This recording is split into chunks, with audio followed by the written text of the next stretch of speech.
सूर्यपुत्र कर्ण महाभारत का एक बहुत ही खास पात्र था। कर्ण को न केवल उनके पराक्रम बल्कि उनके दानवीर होने के लिए आज तक जाना जाता है।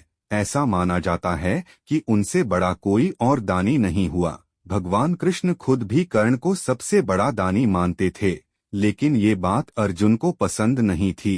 कर्ण की मृत्यु के समय भगवान कृष्ण उनकी परीक्षा लेने गए और कर्ण के व्यवहार से खुश होकर इसे वरदान भी दिया।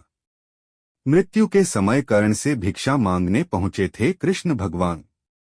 युद्ध भूमि में जब कर्ण घायल होकर अपनी मृत्यु का इंतजार कर रहा थे, उस समय अर्जुन ने भगवान कृष्ण से कहा कि आपका दानवीर कर्ण असहाय होकर मौत का इंतजार कर रहा है। इस पर श्री कृष्ण ने कहा कि कर्ण को उसकी वीरता और दानवीर होने के लिए हमेशा याद किया जाएगा। इस बात को सुनकर अर्जुन बोले कि वो सबसे बड़ा दानवीर कैसे हो सकता है। इस बात को साबित करने के लिए कृष्ण भगवान ब्राह्मण के भेष में पहुंचे और कर्ण को प्रणाम किया। इस पर कर्ण ने उनसे वहां आने का कारण पूछा तो ब्राह्मण ने बताया कि मैं आपसे कुछ दान मांगने आया था, लेकिन आपकी हालत देखकर अब कुछ नहीं मांगना चाहता, क्योंकि आप इस हालत में क्या दे सकेंगे।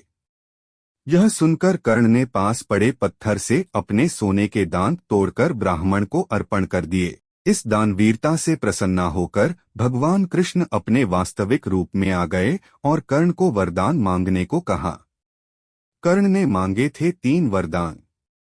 कर्ण ने वरदान रूप में अपने साथ हुए अन्याय को याद करते हुए भगवान कृष्ण के अगले जन्म में उसके वर्ग के लोगों के कल्याण करने को कहा।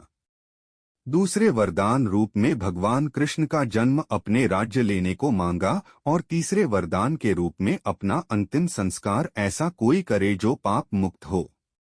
इसीलिए भगवान ने उनका अंतिम संस्कार अपने हाथों पर किया था।